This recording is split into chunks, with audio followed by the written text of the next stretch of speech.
In this video, I want to break down how we've been able to monetize our audience just by creating viral TikToks. In fact, this past week has been absolutely insane because we've been able to scale past 50,000 plus followers on Instagram and also 200,000 plus followers on TikTok organically without using any paid ads. Video views on TikTok alone, 6.2 million views. Guys, you sent the internet viral for me. We broke the internet. Off the charts, totally off the charts. IG is total accounts reached 5.3 million, and our followers now on IG have gone up to 186,000 followers. We were at 17,000 for the past 6 years. Past 6 years. 6 years. And within 1 month, we're going from 17 to 185,000. And yeah, I can see it because the restaurant has been non-stop. So many new customers, a lot of new customers. Everybody that comes in, chef, I watch your TikTok, chef, I look at your IG, I follow you. 11 over million views combined. You can't buy that.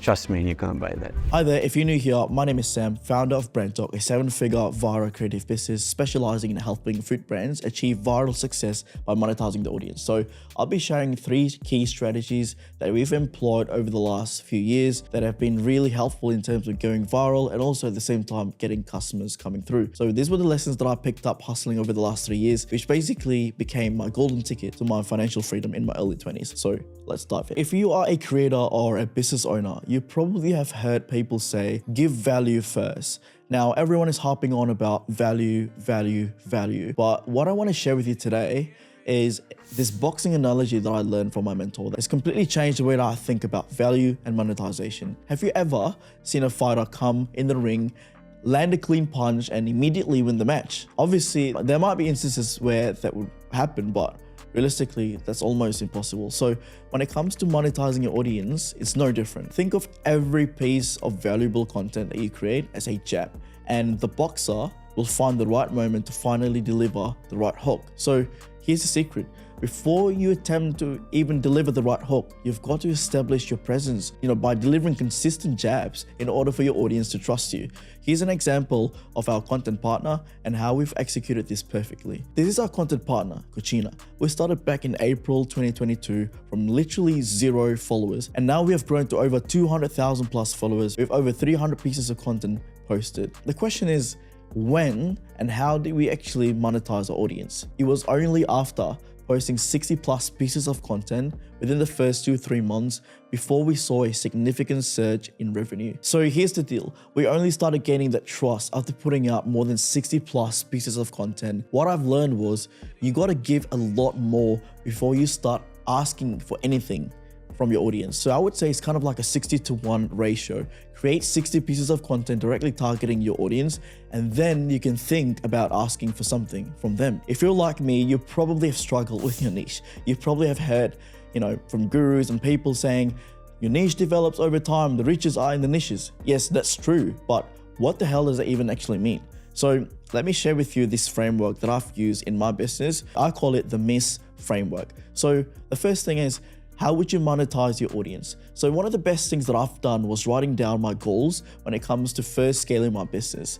Most creators and business owners, what they'll try to do is grow their follower base and then decide how to monetize it. But what if I told you you're far likely to make much more money if you go down this path? Create a plan first before actually creating your content, because you have to know what are you actually selling, what is the offer. All right, so that leads to my next point, which is interest. What are you most passionate about? What keeps you working till late at night? And what can you be the best in the world at? One of the things that I really like when it comes to creating content is you can actually extract your unfair advantages and portray them in your videos.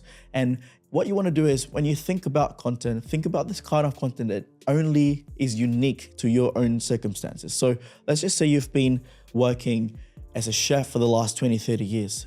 Think about, look, this is something that I've done and nobody else could replicate. Thinking about this and writing it down before you actually start creating a piece of content, that's actually going to help you heaps when it comes to getting your customers, because the people who are watching your videos would feel like, oh my God, this guy's actually talking to me. All right, moving on to the next point. Can you actually scale it? So could you build a creative team around your brand to ensure that the videos get out on a consistent basis? A mistake a lot of business owners make is that they would start creating content and then in the next 3 or 4 months, you don't see any sort of results and they just quit. So I've met hundreds of business owners over the last few years. And one of the things that really stood out for me, when it comes to the successful business owners versus the business owners that would fail, the business owners that are highly successful when it comes to the content, they are willing to test and test and test. And they're willing to invest in their content strategy. Whereas most people would like to see results within the first week of posting content. But look, content is a long-term game and it always should be scalable no matter what niche you're in.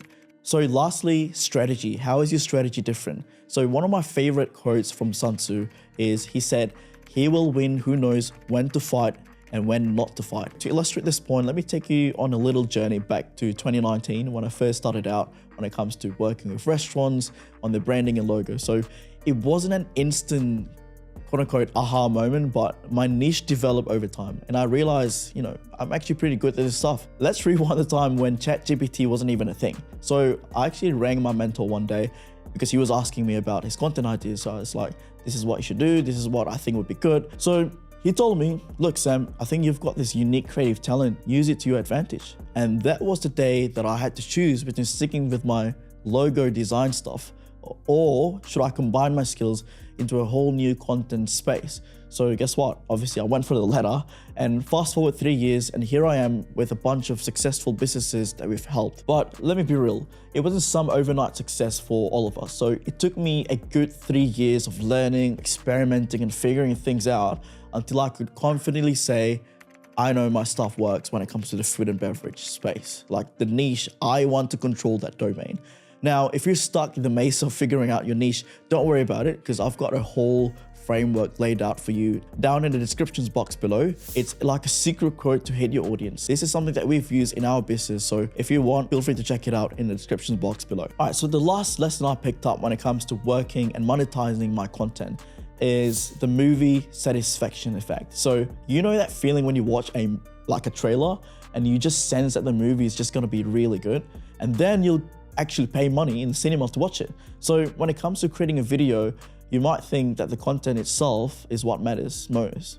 But that's not entirely true, because the hook or the first 5-10 seconds of the video, that is the most important part. Because if you can't capture the attention within the first 5 to 10 seconds, you are not giving your audience a reason to watch your videos. So there's a reason why big companies and blockbusters invest millions of dollars when it comes to creating the perfect trailer. Because if you can't capture your audience's attention right off the cuff, then you will not be able to entice them to buy anything from you or even to watch the entirety of the video. All right, so to give you a little bit of context when it comes to this, I was working with a couple of restaurants and all the guys were telling me, look, Sam, you can't have your videos be too long. People won't watch your videos and stuff like that. But do you know what? I didn't listen to any of them. And I started doing my own way, experimented my own way. One thing that I've learned is you got to experiment and test. All right, so to achieve that, I'll caveat it with, look, you have to sprinkle in some editing finesse into your videos because no one else is going to watch your video if you're not putting in the effort to actually grab the attention in the next 5 to 10 seconds. And this is what we do here at Brand Talk when it comes to working with our content partners. And this was exactly how we've grown the business to over 20 to 30% in revenue. So the process has always been get good with your content and then get smart, which is how I've built an entire creative team around me. I'll probably share that in another video. So to summarize, always ask, what's the takeaway for your audience? And is this something that resonates with my audience? How can I entertain them? These simple but important questions has really helped me heaps in terms of growing my creative business and also helping so many different businesses when it comes to monetizing their content. So in this video, we talked about the 3 ways we manage to monetize our audience organically. All right, so in the next video, I will share more about the nitty-gritty stuff that goes on when it comes to making viral videos, because that's what we do for a living. Thanks a lot, guys, for tuning in. Hope you guys have an amazing rest of your day, and I'll see you in the next video.